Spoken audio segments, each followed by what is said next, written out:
બાલાસિનોરમાં પાણીજન્ય રોગચાળો વિખરાયો, બાળકો માટે પીડિયાટ્રિશિયન ન હોવાને કારણે સારવાર ખોરવી।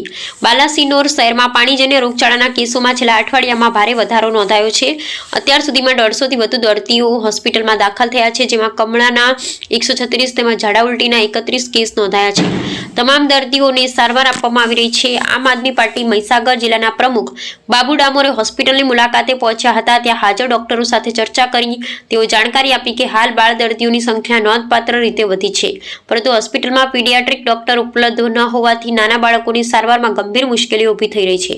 આ ઉપરાંત બાલાસિનોર નગરમાં પાણી દૂષિત થવાની સમસ્યા વારંવાર બનતી રહેતી હોવાની બાબતે પણ તેઓ ચિંતાની રજૂઆત કરી। શહેરમાં પાણી પ્રદૂષણને કારણે સર્જાતા આરોગ્ય સંકટનું કાયમી ઉકેલ લાવવા નગરપાલિકા અને રાજ્ય સરકારે તાત્કાલિક પગલાં લેવા જોઈએ તેવી આમ આદમી પાર્ટીના મહીસાગર જિલ્લા પ્રમુખ બાબુ ડામોરે માંગણી કરી છે।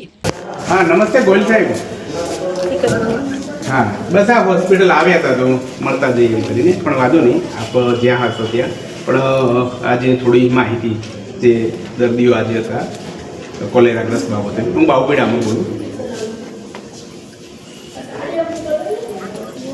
हूँ बाबुभाई डामोर बोलूँ। अहींया आपनी हॉस्पिटल आव्या था अने आ जे कोलेराग्रस्त जे छे एनी माहिती माटे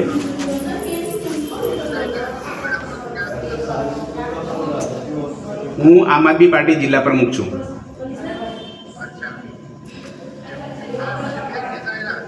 हाँ हाँ हाँ बराबर एटले प्रमाण ओछुं तो थयुं ने आम जे 2-3 दिवसथी तो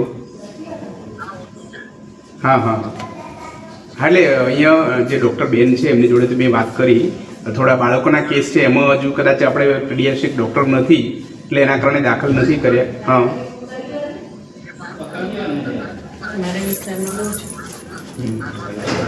हाँ हाँ हाँ बराबर हाँ हाँ बस बस बराबर है એટલે આપ તો ફોલોઅપમાં હશો પણ જસ્ટ હું એક વાત કરીને હું પણ ત્યાં કરું આપણે જે મહીસાગર અધિક્ષક છે એમને પણ વાત કરું થોડી વાર 15 મિનિટ જવા દેવું મારે તો